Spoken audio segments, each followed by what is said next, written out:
One day in 1965, while driving to Acapulco for a vacation with his family, Colombian journalist Gabriel Garcia Marquez abruptly turned his car around, asked his wife to take care of the family's finances for the coming months, and returned home.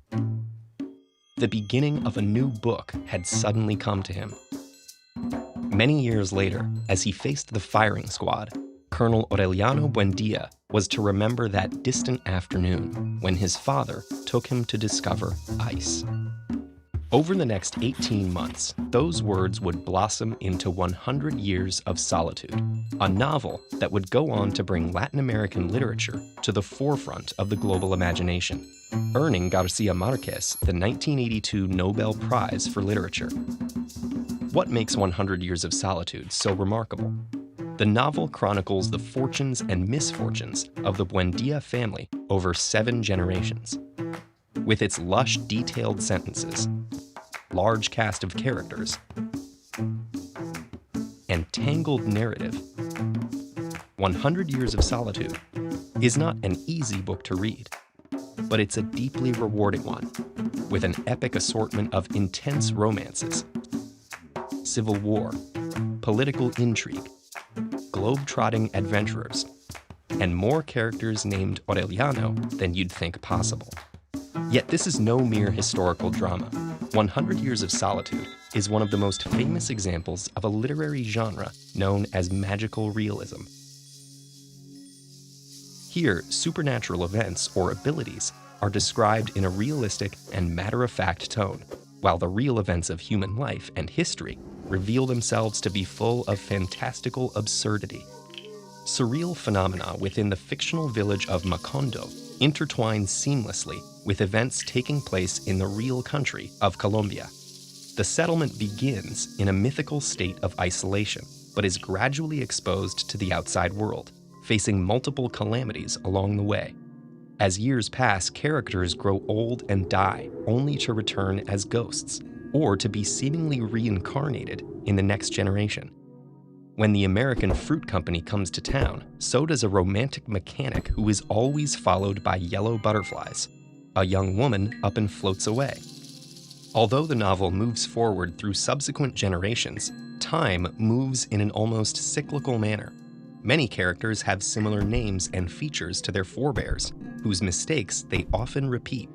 Strange prophecies and visits from mysterious gypsies give way to the skirmishes and firing squads of repeated civil wars. An American fruit company opens a plantation near the village and ends up massacring thousands of striking workers, mirroring the real-life banana massacre of 1928.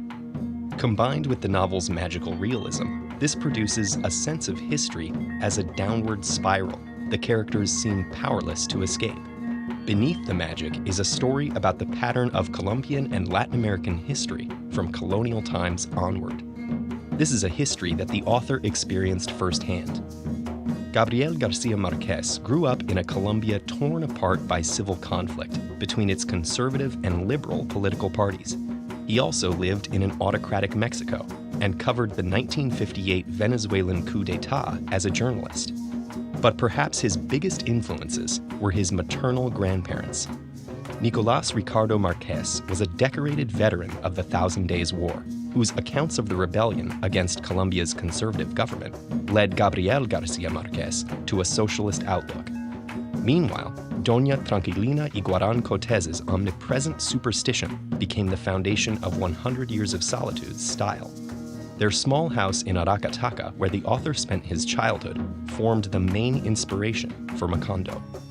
With 100 Years of Solitude, Gabriel Garcia Marquez found a unique way to capture the unique history of Latin America. He was able to depict the strange reality of living in a post-colonial society, forced to relive the tragedies of the past. In spite of all this fatalism, the novel still holds hope.